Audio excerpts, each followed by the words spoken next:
অতীত নিয়ে কান্নাকাটি করার দরকার নাই। নতুনের জন্য আমরা প্রস্তুত এবং করে দেখাবো। এটা মুখে বলে আমরা নতুন বাংলাদেশ করবো ইত্যাদি মুখে বলার দরকার নেই। তোমার কাছে অনুশোচনা এসে থাকে, দুঃখ এসে থাকে, এই হলো সুযোগ। এই দুঃখটাকে মোচন করার জন্য এমন কাজ করব, মানুষ ওটা শুধু ভুলে না, এই যেটা নতুন কাজ সেটা দিকে আমাকে স্মরণ করবো। অতীতে প্রশ্ন উঠবে না আর আমার কাছে। এই নতুন বাংলাদেশের পুলিশ বলতে যা যা তোমার মনে আসে সেই জিনিসটাকে প্রতিষ্ঠা করা, এটাই হলো আমাদের মূল কাজ। এটা করতে পারলে আমরা আমাদের এই যে সুযোগ সৃষ্টি হলো, আমি যে সুযোগের উপরে জোর দিচ্ছি, অভ্যুত্থানের কারণে যে সুযোগ সৃষ্টি হয়েছে, যার কারণে আমরা নতুন বাংলাদেশের কথা জোর দিয়ে বলছি। মাঝে মাঝে লোকে মনে করে এটাও একটা রাজনৈতিক বক্তব্য, বলতে শুনতে ভালো লাগে কিন্তু অন্তঃশাসন না। আমরা সেভাবে বলার চিন্তা করি নাই। আমরা বাস্তবিক পক্ষে মনে করেছি যে এটা একটা মস্ত বড় সুযোগ। এটা নতুন দেশ, যেমন নতুন দেশ আর আশেপাশের 2-4টা দেশের সঙ্গে পাল্লা দেবে তা না। আমরা দুনিয়ার মাঠে খেলোয়াড়, আমরা ছোট মাঠে খেলোয়াড় না। বাংলাদেশ, ওই যে বললাম, বাংলাদেশ অপূর্ব একটা দেশ। সেই দেশে যারা আমরা দুনিয়ার মাঠে খেলি, আমাদের দেখে লোকে হাততালি এসছে, বাংলাদেশ নেমেছে এবার। ওরকম চাই, ওরকম এমন করতে পারি। এটাও কোনো বাক্য উচ্চারণ করা মানুষের মধ্যে একটু ভাবনা চিন্তা সৃষ্টি তা না। আমরা বাস্তবে পারি, আমাদের সেই সুযোগ আছে। সেই সুযোগগুলোর কথা বারে বারে বলার চেষ্টা করছি, এই সুযোগগুলো যেন আমরা গ্রহণ করি। তো সেই নতুন বাংলাদেশের পুলিশ বাহিনী হিসেবে আমাদের করণীয় কী করতে পারি? অতীত নিয়ে কান্নাকাটি করার দরকার নাই। নতুনের জন্য আমরা প্রস্তুত এবং করে দেখাবো। এটা মুখে বলে আমরা নতুন বাংলাদেশ করবো ইত্যাদি মুখে বলার দরকার নেই। কাজে বলবো যে হ্যাঁ, এই হলো নতুন বাংলাদেশের পুলিশ বাহিনী। সবাই ভাবা দেবে যে হ্যাঁ। যমুনা ইলেকট্রনিক্স ঈদে ডাবল খুশি অফার সিজন 3, যে কোনো পণ্য কিনলেই পাচ্ছেন নিশ্চিত ঈদ উপহার। একটা কাজ, এবং আশেপাশের যারা আছে তারা বললো যে ভাই আপনার একটা কাজ দেখালেন এবার। এটা আমরা চিন্তা করি নাই, পুলিশের হাত দিয়ে কাজ হতে পারে, পুলিশের মাথায় চিন্তা আসতে পারে। কারণ পুলিশ সম্বন্ধে ইমেজ হলো যে তারা খারাপটা আগে দেখে, খারাপটা আগে করে। আমরা ভালোটা আগে দেখবো, ভালোটা আগে করবো। আমাদের পুরো বাহিনীটা নিয়োজিত, 1-2 জন করা সেটা ঠিক আছে, খারাপ না, কিন্তু তাতে বাহিনী পাল্টায় না।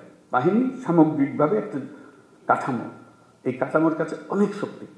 যদি আমরা সেই শক্তিকে ঠিক দিকে প্রসারিত করি, সেটি বলার জন্য, যে কমিউনিকেট করার জন্য যে আমরা এই সুযোগটা গ্রহণ করি, আমরা কী কী করলে হবে সেই আলোচনাটা আমরা শুরু করি। যে এই জিনিস হলে এটা একটা টিম ওয়ার্ক, তো এটা তো আর একক কোনো উপদেষ্টা মহোদয় হুকুম দিয়া দিল আর তোমরা করে ফেললে, এরকম না। এটা সবাই মিলে একটা টিমের মতো খেলতে হবে। এবং বাংলাদেশের যত টিম আছে, সবচেয়ে গুরুত্বপূর্ণ টিম হলো তোমরা, পুলিশ টিম। আমরা বহু টিম আছে, ব্যবসা বাণিজ্য অন্যান্য বহু রকমের জিনিস, কিন্তু গোড়াটা ঠিক করে দিতে হয় পুলিশকে। ওই যে বললাম যে পরিবেশ তার হাতে। পরিবেশ মানে কাজ করার পরিবেশ। এই পরিবেশটা তোমাদেরকে সৃষ্টি করতে হবে এবং তোমরা পারবে, না পারার কিছু নেই। এবং যদি অতীতের কোনো কাজে তোমার কাছে অনুশোচনা এসে থাকে, দুঃখ এসে থাকে, এই হলো সুযোগ। এই দুঃখটাকে মোচন করার জন্য এমন কাজ করব, মানুষ ওটা শুধু ভুলে না, এই যেটা নতুন কাজ সেটা দিকে আমাকে স্মরণ করবো। অতীতে প্রশ্ন উঠবে না আর আমার কাছে। তারা পরিষ্কার দেখবে যে আমরা কী করি না করি, এই জিনিসটা করা। তো সেটা বলবো যে আমরা তো করতে চাই, কীভাবে করবো, আমাদের তো সুযোগ দিচ্ছে না।